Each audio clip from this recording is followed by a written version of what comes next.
Hello बच्चों, नमस्कार। हमारे चैनल में आप सभी का बहुत बहुत स्वागत है। चलिए आज हम पढ़ते हैं ऊर्ध्वाधर ऊपर फेंके गए पिंड की गति का ग्राफीय निरूपण।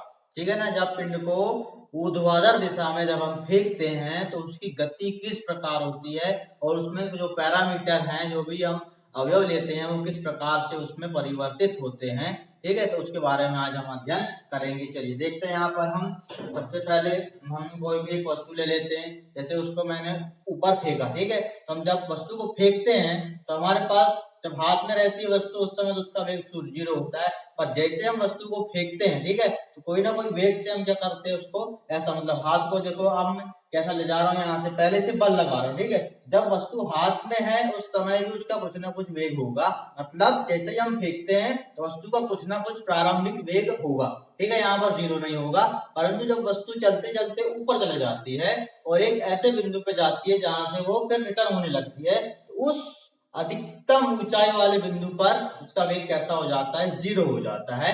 और उसके बाद में फिर वस्तु विपरीत दिशा में, मतलब पहले ऊपर गई थी, अब वो विपरीत दिशा बोले तो नीचे की तरफ आने लगती है और फिर कहीं भी जाके वो क्या हो जाती है, गिर जाती है। तो इस प्रकार की जो वस्तु की गति होती है उसको हम देखते हैं किस प्रकार उसमें हम निरूपण करते हैं। चलिए यहाँ पर देखिए, सबसे पहले इसका बनाता हूं मैं स्थिति समय ग्राफ। ठीक है, सबसे पहले क्या बनाता हूं मैं, स्थिति समय ग्राफ।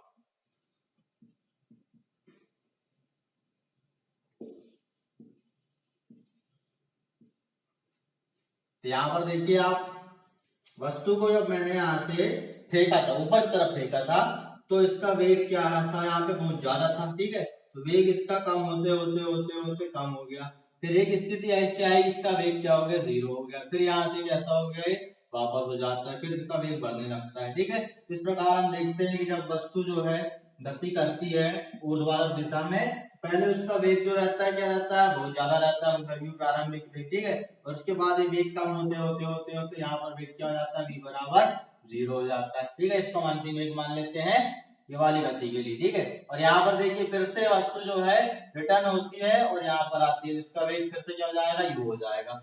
इस प्रकार से हम देखते हैं। ठीक है, और ये हो जाएगी इसकी माध्यमान स्थिति, ऐसा।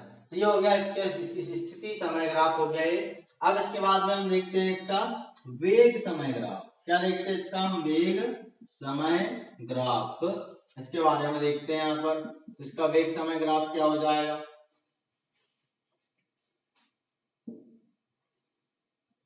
ठीक है, ये हमारी धनात्मक दिशा है, यहाँ पे धनात्मक वेग रहेगा और इधर देखते हैं हम ऋणात्मक दिशा हो जाएगी, इधर ऋणात्मक वेग हो जाएगा। ठीक है, और यहाँ पर देखिए समय है, ये समय को मैं यहाँ लिख दे रहा हूँ। चलिए अब देखते हैं हम, वस्तु जो है जब फेंक रहे हैं इसको तो इसका वेग जो है धीरे धीरे क्या हो रहा है, कम होते जा रहा है। ठीक है, पहले सबसे ज्यादा वेग था, ठीक है, फिर क्या हुआ, कम हुआ, फिर कम हुआ, फिर कम हुआ, 0 हो गया। ऊपर जाके क्या हो गया, 0 हो गया। मतलब पहले वस्तु का वेग बहुत ज्यादा था, ठीक है, फिर वस्तु का वेग क्या होता है, धीरे धीरे कम होते जाता है और फिर क्या हो जाता है, 0 हो जाता है। ठीक है, देखो समय इधर बढ़ रहा है, समय 0 था, यहाँ क्या है, 0 है ना, समय 0 था, वेग बहुत ज्यादा था।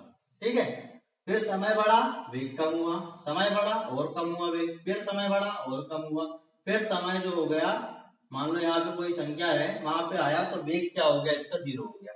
मतलब इस स्थिति में वेग 0 है और समय का मान कुछ ना कुछ होगा। जैसे इसको मैं 1 2 3 हो जाएगा 4, ठीक है, फिर ये 5 6, इस प्रकार से ले लेते हैं हम यहाँ पे। यहाँ पर भी हम इसका पैमाना ले सकते हैं, अच्छे समझ में जाएगा आपको। 1 2 3 4 5 6 7 8, ऐसा।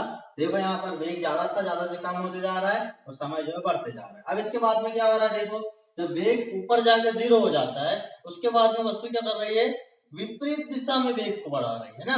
मतलब दिशा उसकी कैसी हो गई, उल्टी हो गई। मतलब उसको हम क्या लेते हैं, ऋणात्मक v से प्रदर्शित करते हैं। ठीक है, दिशा कैसी हो गई है, उल्टी, मतलब अब इधर चलेगी। तब देखो इधर भी क्या हो रहा है, वेग कैसा होता जा रहा है, बढ़ता जा रहा है। ठीक है, वेग बढ़ता जा रहा है, बढ़ता जा रहा है, बढ़ता जा रहा है और वेग क्या हो जाएगा, बढ़ जाएगा। तो इस प्रकार से हम देखते हैं और वस्तु कहीं ना कहीं गिर जाएगी तो समय बढ़ते जा रहा है और वेग भी क्या हो रहा है, बढ़ते जा रहा है। परंतु इसकी दिशा कैसी, धनात्मक थी और इसकी दिशा कैसी है, उल्टी दिशा है। ठीक है, विपरीत दिशा। यदि ये ऊपर आ रहा था तो कैसे जा रहा है, ये नीचे जा रहा है, उसका ग्राफ हो गया। इस प्रकार से हम इसका वेग समय ग्राफ को बताते हैं। इसमें दोनों दिशाएं आती है। अब देखते हैं हम इसका त्वरण समय ग्राफ। ठीक है, इसके बाद में क्या देखते हैं, इसका त्वरण समय ग्राफ के बारे में देखते हैं कि क्या आएगा इसका समय, त्वरण समय ग्राफ।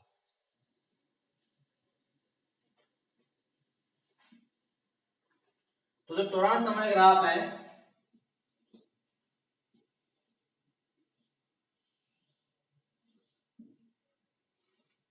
इसमें हम देखते हैं वस्तु को जब हम ऊपर की तरफ फेंकते हैं, ठीक है ना, वस्तु को जब ऊपर की तरफ फेंकते हैं तो हमको मालूम है पृथ्वी जो है अपना त्वरण लगाती है, इसको हम गुरुत्व त्वरण बोलते हैं जी। तो वो नीचे की तरफ लगाती है, मतलब नीचे की तरफ जब त्वरण लगता है तो वो कैसा होता है, धनात्मक होता है। पर जो हमारी वस्तु है वो कहाँ जा रही है, ऊपर तरफ जा रही है। ठीक है, मतलब उसकी दिशा कैसी होगी, पहले ऋणात्मक त्वरण होगा। कैसे त्वरण होगा उसका, ऋणात्मक त्वरण होगा। यहाँ पर देखिए आप, पहले इसका त्वरण कैसा होगा, ऋणात्मक होगा और एक समान होगा। ठीक है,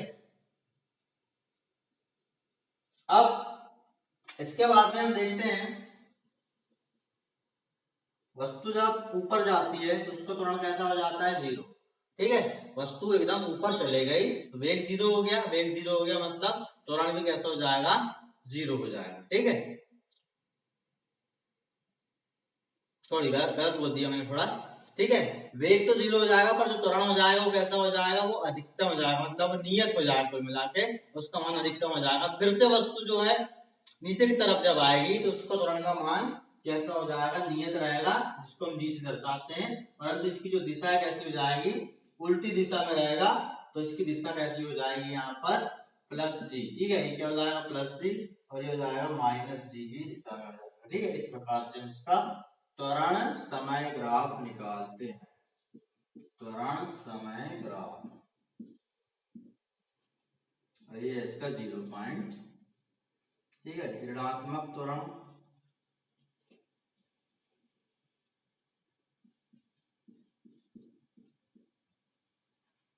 तो ये है बिल्कुल सिंपल है, इसमें कुछ ज्यादा नहीं है त्वरण वाले में। ठीक है, वस्तु जो है दो दिशाओं में गति कर रही है, पहले उसकी दिशा ऊपर की तरफ थी, बाद में उसकी दिशा कैसी हो गई है, नीचे की तरफ हो गई है। इसलिए जो हमको दोनों दिशाओं, मतलब देखिए यहाँ पे समय है उसके ऊपर भी और नीचे भी हमने क्या किया है, त्वरण का ग्राफ बनाया हुआ है। दोनों द्वारा त्वरण कैसा है, नियत है, मतलब फिक्स है। ठीक है, जिसका मान हमने जी लिखा हुआ है, पृथ्वी के द्वारा लगाया गया त्वरण, जिसको हम जी कहते हैं।